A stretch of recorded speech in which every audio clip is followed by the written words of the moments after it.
Evet, arkadaşlar hepiniz defalarca duymuşsunuzdur.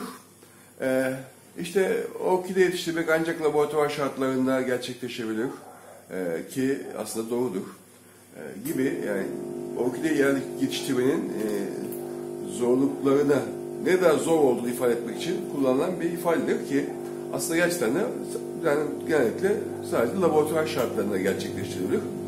Çünkü buradaki laboratuvar şartlarındaki gereklilikten maksat arkadaşlar laboratuvar malzemelerinin olması değil, yani işte beheredir,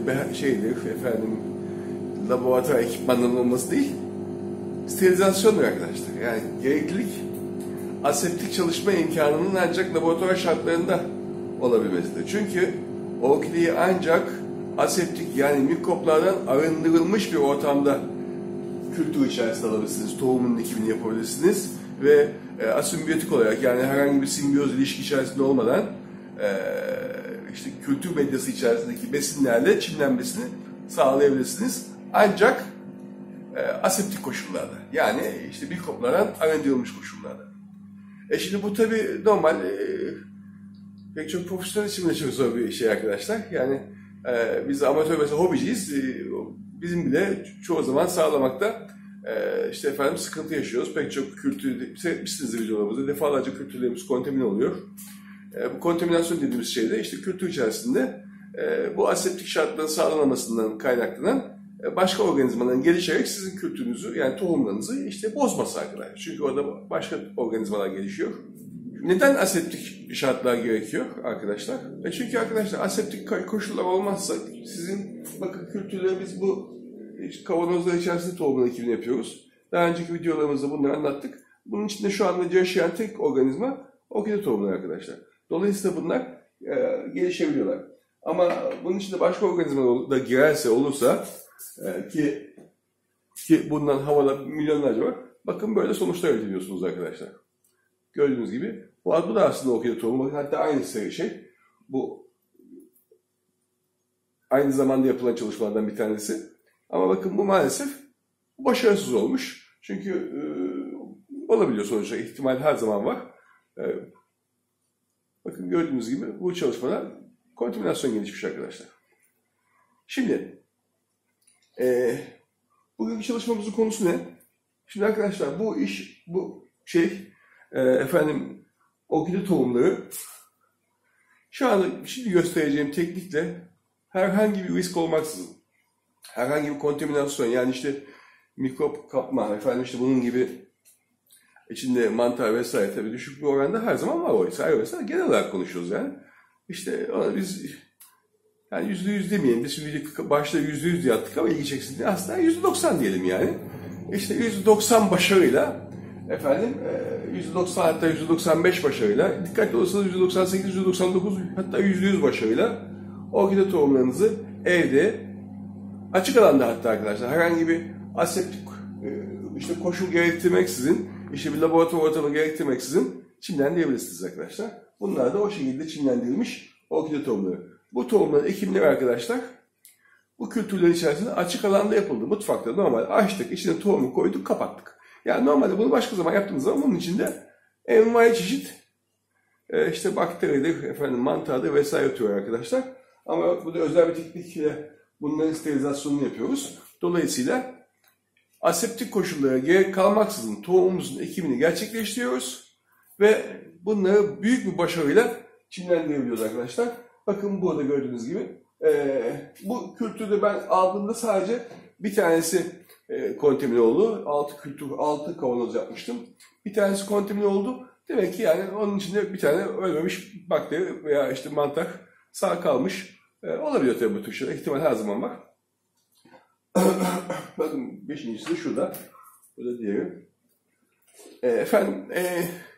Şimdi siz de bu tekniği kullanarak evinizde orkide tohumlarınızı büyük bir başarıyla çimlendirebilirsiniz. Tabii bir de kullandığımız medya var arkadaşlar. Medya. Şimdi en çok sorulan şey, gelen sıkıntılar, o medyayı nasıl elde edeceğiz? Medyanın tarifini veriyoruz gerçi ama tabii biraz zor bir şey onu tedarik etmek, işte kimyasallardan. Ama bir de bir önceki videomuzda tanıttığımız evinizde yapabileceğiniz ve %100 başarı elde edebileceğiniz ve evinizdeki malzemelerle üretebileceğiniz bir medya var. O da bakın şurada. Şu ikisi, şunlar. Bu medyalarda da yine arkadaşlar orkide çimlendirebilirsiniz. Büyük bir başarıyla. Bunların sonuçlarının oluşmasını bekliyorum. Ekimlerini yaptım. Yani çimlenmeye başladı ama bunun videosunu biraz daha sonra erteleyeceğim. Hem bu arada biraz da ilgiyi biriktirelim. Yani pek kanalımız maalesef yeterli ilgiyi görmüyor, hak ettiği ilgiyi görmüyor. İnsanlar işte eti 30 saat pişirdik, sonuç ne oldu gibisinden bilme çok daha fayda sağlayan videoları merak ediyorlar. Bizim videolarımız çok daha fazla ilgi görmüyor. O yüzden arkadaşlar yani medya ile ilgili, medyanın hazırlanması ile ilgili videoyu biraz daha erteliyorum. Bir sonra hem bunun sonuçlarını elde etmiş olacağım, hem bu esnada işte belki biraz daha ilgiyi biriktirmiş oluruz. O yüzden kanalımıza abone olun. Eğer bu konularla ilgileniyorsanız, bunlardan haberdar olmak istiyorsanız hem böylece bizleri desteklemiş olursunuz. Biliyorsunuz sizlerin kanalımıza abone olması, videolarımızı beğenmesi, beğendiyseniz de beğenmediyseniz sonra beğenin demiyoruz.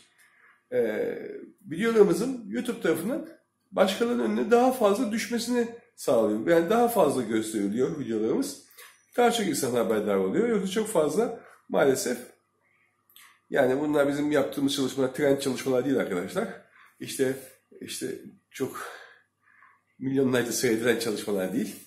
Dolayısıyla sizlerin desteği, işte videolarımızı beğenmesi bu çalışmaları biraz daha sürükleyip belki başkalarının daha fazla ilgisini çekmeye imkan sağlayacaktır. Böylece destek olmuş olursunuz. Aslında bize destek olmanız derken bizim bu YouTube'dan herhangi bir tabii gelir elde ettiğimiz söz konusu değil arkadaşlar. Bu abone sayıları, bu izlenme sayıları. Eğer öyle bir merakımız olsaydı işte elimizdeki boya kasitten arkadaşlar, boya kaseti saflaştırıp bir doku kültürünü kullanmazdık. İşte slime yapardık başkaları gibi. Milyonlarca izlenirdi. Öyle bir derdimiz yok bizim arkadaşlar. Yani biz işte naçizane bilim yapmaya çalışıyoruz, bilim paylaşmaya çalışıyoruz. İnsanlarımıza işte faydalı olmaya çalışıyoruz. Umarım ki karınca kararınca elimizden geldiği kadar bu konuda yardımcı olmaya çalışıyoruz. Tecrübelerimizi aktarıyoruz. Sizlerin de destekleri bizi ona öğretecektir arkadaşlar. O yüzden kanalımıza abone olmanızı rica ediyoruz. Evet. Şimdi bu kadar laftan sonra hadi bakalım bu açık alanda bu tohumların inkübasyonunu işte nasıl yapmışız? İşte kontaminasyon olmadan bu tohumları nasıl çimlendirmişiz? Görelim. Bu arada bu bilgi arkadaşlar öyle hemen denk gelip bulabileceğiniz bilgi değildir. Bu bilgiyi de arkadaşlar ben size 1 sene kazandırıyorum. Hatta belki 1,5 sene kazandırıyorum. Çünkü bu bilgiye ulaşmam benim 1,5 yılımı aldı. Yani her gün okuyor olmama rağmen 1,5 yılımı aldı arkadaşlar. Dolayısıyla kiminize 1 yıl, kiminize 1,5 yıl, kiminize belki 2 yıl kazandırmış olacak bu bilgi. Önemli bir bilgidir arkadaşlar. Önemli bir bilgidir. Kıymetli bilin.